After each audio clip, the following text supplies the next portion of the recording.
How's that supposed to make me feel?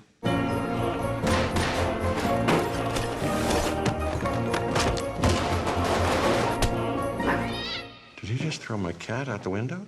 You see, there are still faint glimmers of civilization left in this barbaric slaughterhouse that was once known as humanity. Hello everyone, I'm Delaney Shiokari and welcome to the Art Craze. I'm here with professional cinematographer and Academy Award nominee Robert Yeoman, recognized for his work on acclaimed films like The Grand Budapest Hotel, Bridesmaids, and Moonrise Kingdom.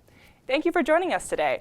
Thanks now, for after having me. watching the Grand Budapest Hotel trailer, I kind of want to ask you some questions about that. Sure. So I have seen some behind the scenes stuff, and there was one particular scene that I remember where you guys you made a faux train car and you just were going through the snow on dolly tracks or something like that. Yes. Wes likes to do things kind of the old-fashioned way and try to stay away from modern techniques as much as possible. So we did do a fake trolley car that Jeff Goldblum was on, and we put on the back of a truck and drove through the city of Görlitz, Germany, where we were shooting. We also did the train cars, what you were talking about, and we built that out in the field because Wes wanted to do a scene where they're going through the fields, and there was the Zigzags, the bad guy army, was out there waiting for them and stopped them and starts interrogating them. So we created a dolly track, and we built half of a car that we shot everything looking out the window at that location, and then the rest of the scene we shot inside in a studio. Yeah. So it's, yeah. I mean, how much time did it take to rehearse and figure everything out? Because everything's so planned out.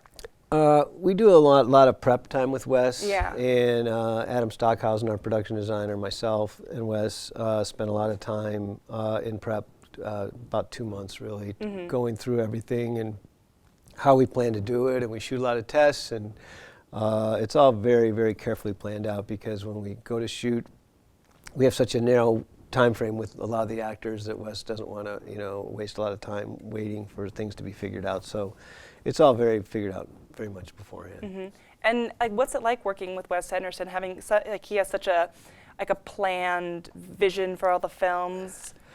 Well, I've been with Wes since the very beginning. I did Bottle Rocket with him, and it's great. I mean, it's a real refreshing to work with a director who has a real vision in his head, and I think that's part of the reason why his movies turn out so well.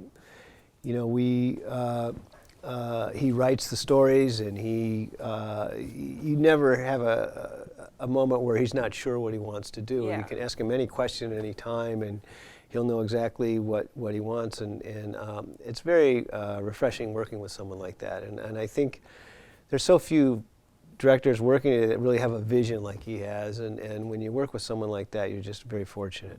Yeah. Okay, well then I want to bring it back to you. I want to ask you, how did you get started in the industry? Well, I came here to USC, and I was a film student here in the late 70s, and I discovered cinematography while I was here. When I came here, I wasn't sure what I wanted to do. I knew I wanted to make films, and film school is a great opportunity for people to try different things. You can try editing, directing, camera, sound. And I found that cinematography was something that I was always drawn to and I loved, and I was good at it. And so when I got out of school, I felt like I would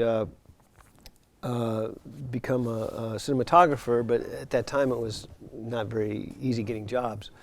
So my first job was as a PA for a commercial company, and the director was Joe Pitka, who became a very famous commercial director. And the reason I got hired was Joe's a basketball fan, and my undergrad I did at Duke University, and I played basketball 1 year there. And so because I could play basketball, they hired me to play basketball with Joe, and that's how I got my first job.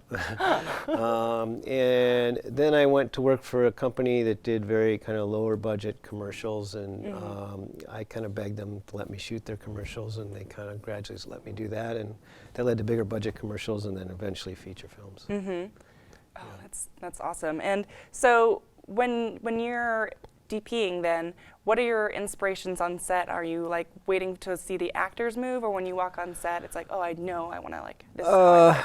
Well, with someone like Wes, you know, we spend so much time looking at movies and visual references, pictures, and we go to locations and really figure it out very carefully before the actors are there. And so he kind of has even worked out a lot of the blocking beforehand. So a lot of that inspiration comes during the prep period with Wes. With other directors, they prefer a more kind of free-form way of working, and they don't come in with any preconceptions of how they want to shoot it. Would that be like a Paul Feig? Yeah, movie? Paul Feig, yes. And they would bring the actors in, and we rehearse the actors in the morning and kind of work out the blocking and see where people end up and how they want to be. And then we kind of, Paul and I will go to the side and kind of figure out the best way we want to cover the shots and shoot it. So it couldn't be more opposite. With Paul, there's a lot of improvisation. It's two cameras, you know, whereas Wes, it's a very specific one camera. This is what the shot is type of approach, where Paul is much looser, let the actors improv, you know, do a lot of, you know, go off on that. Does it get difficult lighting for two cameras and improvisation at the same time? It does a little bit, but we've done it so much. I've done 4 movies with Paul that, you know, I kind of, you know, I think I have it down pretty well. But it's a different style of working, and many times in a movie like that, you know, the cinematography might take a little bit of a hit, but whereas Wes is all about the image and is very carefully controlled, and so it's much more about achieving that one shot. How do you approach like doing a 2-camera setup? Do you usually just like kind of just do like a strong like front light or something, or? What we do, oftentimes they're either standing or sitting, they're not moving around a lot, because when the actors improv, you know, if you and I are doing an improv and we start here seated like this, and then I get up and move over to that thing and they try to intercut later, you know, it doesn't really work very well for them editorially. So they're pretty much, you know, stationary most of the time, maybe a little bit of movement. So what I always try to do is light from the offside. So if the camera's here, you know, I'd light from this side. And then I usually put some kinos or something over. I arm them out so it gives you a little bit of backlight, and it also fills me in. It does double duty there. So, and because Paul's movies, you know, almost always star women, it's, you know, you want to make them look good, you want to glamorize them a little bit, and so it's a nice way of lighting them, and it gives them a nice backlight, and it also fills this other person in. So it's kind of works for us pretty well. And then you said you studied at USC, but do you think like most of your knowledge came from on-set experience or actually learning in a classroom? You know, all the above. I came here, I hadn't had a formal film education, which is one reason I came here.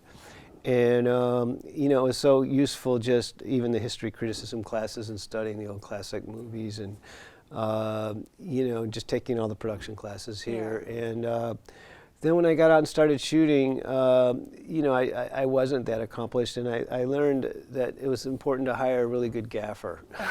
And so when I didn't know what to do, or I was unclear maybe the best approach, the gaffer was much more experienced than myself, and I would say, what do you think? And you know, he would tell me his ideas, and you know, I find that's one of my, you know, the director and the production designer are certainly my most important collaborators, but the gaffer's someone who I have a lot of very close collaboration with. And have you been working with the same gaffer? Yeah, I have John Becchio, who I've been working with for years. That's awesome. Yeah. That's so awesome. Yeah, we kind of know each other really well, and what's nice about John is that he kind of takes care of a lot of things.